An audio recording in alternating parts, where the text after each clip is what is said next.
वो तीन लोगों ने किया। पहले तो मुसलमानों ने किया, उन्होंने फिजिकली मंदिरों को डिस्ट्रॉय किया, वो हम सब जानते हैं। दूसरे स्तर पर क्रिश्चियनों ने किया, अंग्रेज हम उनको कहते हैं, क्रिश्चियनों ने किया, उन्होंने फिजिकली भी डिस्ट्रॉय किया, खासकर गोवा में। लेकिन उन्होंने मंदिर जाने का जो मानसिकता थी उसको ही ध्वस्त कर दिया। तो दे वर मोर डेंजरस देन मुस्लिम्स। और इसी के जीन्स, इन लोगों का ही जीन्स आज के वामपंथी के लोगों में है, तो वो भी यही कंटिन्यू कर रहे हैं। एंड द थर्ड पीपल, तीसरे लोग, अगर कोई किसी ने मंदिरों को ध्वस्त किया है तो वो तो हिंदू ही है। तो ये मैं बहुत सीरियसली मानता हूं। हिंदुओं ने कैसे ध्वस्त किया? हमने मंदिर के परिसर में जो आध्यात्मिक पदचिन्ह थे उसको ध्वस्त कर दिया हम लोगों ने। आजकल आप कहीं जाते हो तो वहां आध्यात्मिक पदचिन्ह कम दिखते हैं और आपको मंदिर मॉल बने हुए दिखते हैं। बहुत बड़ा बड़ा मंदिर हमने खड़ा कर दिया है, लेकिन वो मंदिर कम, मॉल बहुत होते हैं। वहां जो पश्चिमी सभ्यता वाले लोग हैं, पश्चिमी सभ्यता को सराहने वाले लोग हैं, वही बहुत आते हुए लगते हैं। और जो पुरातन मंदिर थे, प्राचीन मंदिर थे, उसको हम झांक के भी नहीं देखते। उसका परिसर, उसको ठीक बनाने का, उसको पुनर्निर्माण करने का वो प्रयास हमसे नहीं हो रहा है। तो मुझे लगता है हमने ही उसको ध्वस्त किया है। तो पुनर्निर्माण कैसे करना है? हम लोगों ने सोचा तीन विचारों पर हमको लक्ष्य देना है। पहले तो हमारे मंदिरों को ये पश्चिमी सभ्यता वाले लोगों से पहले छीनना है। तो मंदिरों के परिसर को हमें देखना है और मंदिरों के परिसर को ठीक बनाना है। और दूसरा हमने सोचा मंदिरों को जाति से ऊपर उठकर हिंदू मंदिर बनाना है। मैंने बहुत जगह देखा है, वो मंदिर गौड़ा लोगों का मंदिर है, एक मंदिर होता है वो लिंगायत लोगों का मंदिर है, एक मंदिर होता है ब्राह्मण लोगों का मंदिर है, वहां दूसरे लोग प्रवेश नहीं कर सकते। ऐसे सेपरेट सेपरेट मंदिर है। पूरा हिंदुओं का मंदिर होना चाहिए, ये तो बहुत सालों से लड़ाई है, इसके लिए कुछ करना चाहिए है हमने सोचा। और तीसरा हमने सोचा गवर्नमेंट से लड़ाई करना है और मंदिरों को वापस लेना है। तो तीन स्तर पर। तो इसको किसको काम में लगाए? तो हमने सोचा इस देश में युवा शक्ति इतना है, और युवा शक्ति को अगर हम ठीक से यूज कर सके, युवा शक्ति को हम तम से सत्तु में लाने के लिए बीच का जो रास्ता था, राजस को पकड़ के हमें सत्तु तक जाना है, ऐसे हमने सोच के राजस में, अगर रजस में उनको लाना है तो उनको काम देना था। तो हमने सोचा मंदिर परिसरों को क्लीन करने का पहला प्रयास हम शुरू करें। तो इसके आधार पर हमने सोचा हर मंदिर के आसपास, स्पेशली जो पुरातन मंदिर होते हैं उनके आसपास कल्याणी होते हैं या पुष्करणी या तालाब कहो, अंग्रेज में अगर कहना हो तो स्टेप वेल्स हम कहते हैं, ऐसे स्टेप वेल्स होता है हर मंदिर के पास, पुरातन मंदिर के पास। आजकल मंदिर कर्नाटक में ऐसे नहीं कर रहे हैं, उनके मंदिर के पास कोई स्टेपवेल नहीं होता है। बहुत छोटा जगह में वो मंदिर बना देते हैं, उसमें से जितना पैसा निकलता है उसके बारे में सोचते रहते हैं। लेकिन जो पुरातन मंदिर थे 500 साल पहले, 600 साल पहले, 800 साल पहले, उसके पास में तालाब थे। हमने देखा हर जो तालाब था मंदिर के पास, वो तालाब गंदा हो गया था, जैसे हम कह सकते हैं डस्टबिन हो चुका था। जो भी गांव के लोग थे वो आते थे, वहां उनके घर का जो भी कूड़ा होता है उसको वहां फेंकने के लिए उसको कूड़ादाना उन लोगों ने बना दिया था। तो हमने सोचा एक प्रयास हम करेंगे, पूरे कर्नाटक में एक मुहिम छेड़ेंगे। उस मुहिम के तहत जो भी मंदिर के पास ऐसे तालाब होते हैं उसको हम क्लीन करने का प्रयास करेंगे। जब हमने ये ठाना तो पहले हमने जब मंदिर का एक मंदिर के पास जो 200-250 साल पुराना वाला एक तालाब था उसको क्लीन करने में हम लग गए। बाद में ये वायरल हो गया, इसने इतना जोर पकड़ लिया कि पूरे कर्नाटक में एक के बाद एक तालाब क्लीन करने लगे। मैं एक फोटो आपको दिखाना चाहता हूं।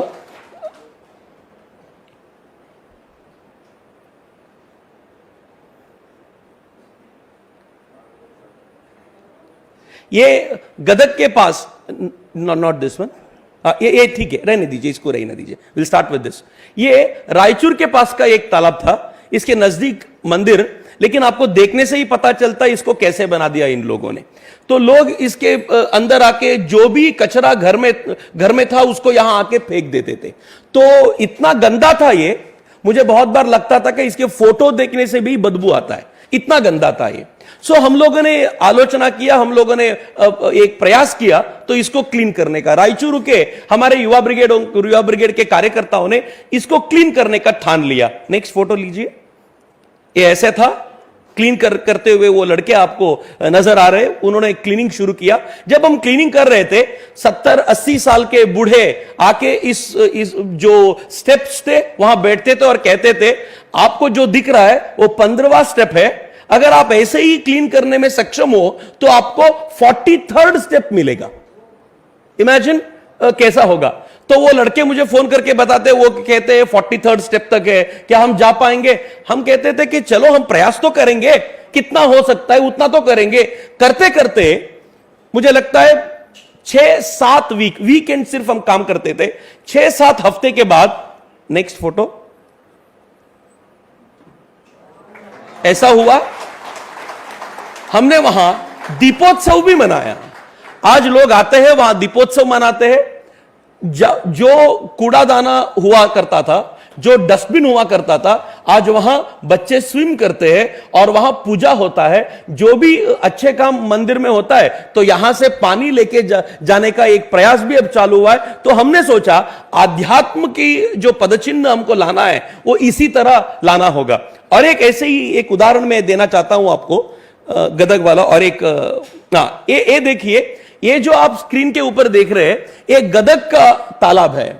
आप लोग, बहुत लोग जानते होंगे, कुमार व्यास कर्नाटक के बहुत बड़े कवि माने जाते हैं। उन्होंने व्यास भारत लिखा, कुमार व्यास भारती हम उसको कहते हैं। उन्होंने उसको लिखा। वो रोज यहां आते थे, यहां नहा के वो मंदिर में जाके बैठ के, गदग के वीर नारायण मंदिर में जाके बैठ के वहां वो लिखते थे। तो बाद में क्या हुआ, ये तो 700-800 साल पुराना कहानी था ये। बाद में ये तालाब इतना गंदा हो गया, वो तो पूरा भरा पड़ा था, वहां बच्चे क्रिकेट खेलते थे। तो एक के बाद एक हम तालाब जब क्लीन करने लगे तो गदग के कार्यकर्ताओं ने पूछा इसको भी हम कुछ करेंगे। तो उन लोगों ने हर रोज क्लीन करना शुरू कर दिया। हर रोज 2 घंटे वो काम करते थे। Every day they work for more than 300 days, non stop work. हर रोज 2 घंटे का काम। 10-15 कार्यकर्ता रहते थे। संडे आता तो 50-60 लोग वहां आके इकट्ठा होकर काम करते थे। पूरे होने के बाद हम लोगों ने वहां के प्रशासन से पूछा, हम लोगों ने तो क्लीन कर दिया, यहां जो भी भरा हुआ था उसको हमने निकाल दिया, थोड़ा तो पानी तो छोड़ दो, आप इसको पानी तो देखे ये। तो उन लोगों ने मना कर दिया। वो लोग कहने लगे हमको अगर ये कॉन्ट्रैक्ट मिलता तो कितना अच्छा होता, आप लोगों ने वॉलंटियरिज्म दिखा के इसको बर्बाद कर दिया। तो प्रशासन ने हाथ छोड़ दिया, लेकिन भगवान ने नहीं छोड़ा। उसी रात को बारिश आई, इतना बारिश हुई, तो जब मैं कह रहा हूं तो मुझे गूज़बम्स आ रहा है। तो इतना बारिश हुआ तो उसमें पानी खड़ा हुआ और अंदर से पानी ऊज आउट होने लगा। तो नेक्स्ट आप देखेंगे तो हैरान हो जाएंगे। And this is the stage now. तो जो कुमार व्यास जी के जो कहानी था वो तो पुनर्निर्माण हो गया अभी। तो 800 साल 1000 साल से पहले जो कहानी हम कहते थे, पुनर्निर्माण करने का एक प्रयास यहां से हुआ। तो युवा शक्ति को हमने इसमें लगाया। तो जो युवा शक्ति एथीस्ट बनने वाले थे, जो युवा शक्ति हिंदुइज्म जब भी हम बात करते तो उसके बारे में अलग ही बोलते, तो जब उनको काम में लगाया, उन्होंने इसको क्लीन भी किया, बाद में मंदिर से वो जुड़ने भी लगे। तो हमने सोचा ये एक प्रयास भी चल सकता है। सिर्फ इतना ही नहीं, बाद में हमने सोचा सेकंड पॉइंट, मंदिरों को जाति से ऊपर उठाना है। तो नेक्स्ट फोटो में आपको दिखाऊंगा, एक मंदिर है, ये नंजनगुडु, मैसूर के पास एक नंजनगुडु गांव है, नंजनगुडु तहसील है, वहां के नजदीक में एक छोटा सा गांव, ये मंदिर था, ये वेणुगोपाल स्वामी मंदिर था।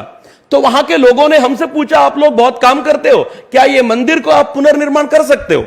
हमने कहा मंदिर को पुनर्निर्माण तो करेंगे, लेकिन कंडीशन तो एक ही होगा, इस मंदिर में हर जाति के लोग, आपके गांव में है जो, वहां तो जातियों के बीच में बहुत झगड़ा था, हमने कहा हम पुनर्निर्माण करके देंगे, लेकिन सिर्फ एक ही कंडीशन होगा, हर जाति के व्यक्ति इस मंदिर के अंदर आ सकेगा और वो पूजा कर सकेगा। अगर आपने हमको ये प्रॉमिस किया तो हम इस मंदिर को पुनर्निर्माण करेंगे।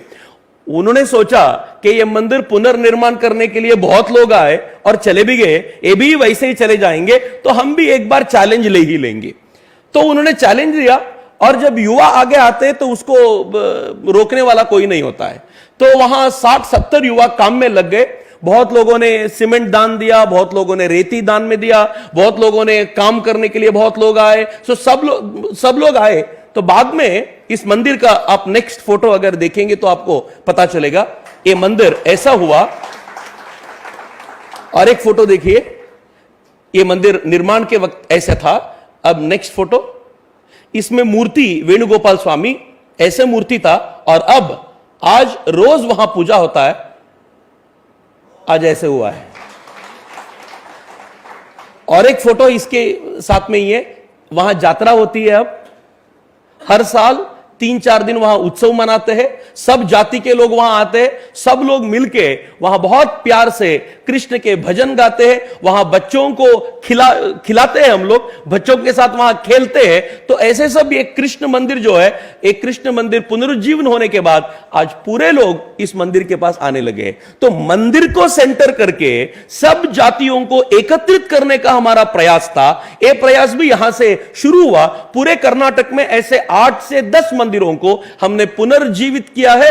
और जो मंदिर हमने पुनर्निर्माण या पुनरुज्जीवन, अब कुछ भी कहे, वो किया है, उसको स्वतः इस देश के प्रधानमंत्री ने अपने उनके मन की बात में उन्होंने कहा कि ऐसे एक प्रयास जो वहां के युवा ब्रिगेड के लड़के कर रहे हैं बहुत अच्छा है। ऐसे करते ही हमको समाज को जोड़ना चाहिए। शायद मुझे लगता है ये नई का एक रिपोर्ट भी इस फोटो में होगा जो प्रधानमंत्री जी ने। और एक फोटो नेक्स्ट लास्ट में होगा शायद, फाइन। तो वो प्रधानमंत्री जी ने मन की बात में भी कहा। और तीसरा स्टेप हमने जब लिया, तो जब लोगों के बीच में हमने विश्वास पैदा किया और हमने कहा हम जो काम लेते हैं उसको करके दिखाते हैं, तो लोगों में विश्वास आया। सिर्फ लोगों में नहीं, कर्नाटक के संतों में भी एक विश्वास आया। उन्होंने कहा अगर युवा ब्रिगेड कुछ काम करता है तो वो लॉजिकल एंड तक लेके जाता है। तो इसलिए हमने संतों से पूछा, एक बार आप सब लोग एक बार मिल सकते हो, एक बार आप हमारे एक मीटिंग में आ सकते हो। तो अगर आप हमको मार्गदर्शन करेंगे, उसी मार्गदर्शन पर हम चलेंगे। और मार्गदर्शन किसके लिए चाहिए हमको? हिंदू पुनर्जागृति के लिए चाहिए। हमको आध्यात्मिक मार्गदर्शन बहुत हो गया, वो तो ठीक है, लेकिन अब तो जागृति के लिए, कुछ काम करने के लिए मार्गदर्शन चाहिए। ऐसे कह के हम लोगों ने पूरे कर्नाटक में जो साधु संत थे, बहुत बड़े बड़े मठाधीश थे, उनमें से 70 लोगों को चुना और 70 लोगों को हमने इनवाइट किया। तो 70 लोग एक ही छत के नीचे आए। तो वो फोटो आप देख सकते हैं, इसके पीछे वाला जो फोटो आपने दिखाया था। और 70 लोग जब आए, सब लोगों को राउंड टेबल कॉन्फ्रेंस होता है वैसे ही सब लोग बैठे। हम लोग बहुत बार ये सोचते हैं, संत लोग वो पीठ चाहते हैं, ऊपर बैठना चाहते हैं, उनको अलग अलग स्टेजेस होते हैं। जब हमने बुलाया, उन्होंने कहा आप लोग डिफरेंस लाने वाले लड़के हो, आप जैसे कहते हो हम वैसे ही रहेंगे। ऐसे कह के सब लोग वहां बैठे, एकत्रित हुए। और एकत्रित होने के बाद चर्चा किस बात की हुई? डेमोग्राफिक चेंज के बारे में हुआ। मुसलमानों की जनसंख्या बढ़ रही है, हिंदुओं की जनसंख्या बढ़ाने के लिए हमको क्या करना है, इसके बारे में संतों ने सुझाव दिया। और हमने मतांतर के बारे में, लव जिहाद के बारे में उनके बीच में जब चर्चा की, उन्होंने कहा हम सिर्फ यह चर्चा को यहां नहीं रोकेंगे, हम गांव-गांव लेके जाएंगे और जो भी भक्तगण हमारे हैं उनके बीच में हम ये विचार अब रखेंगे, ऐसे संतों ने कहा।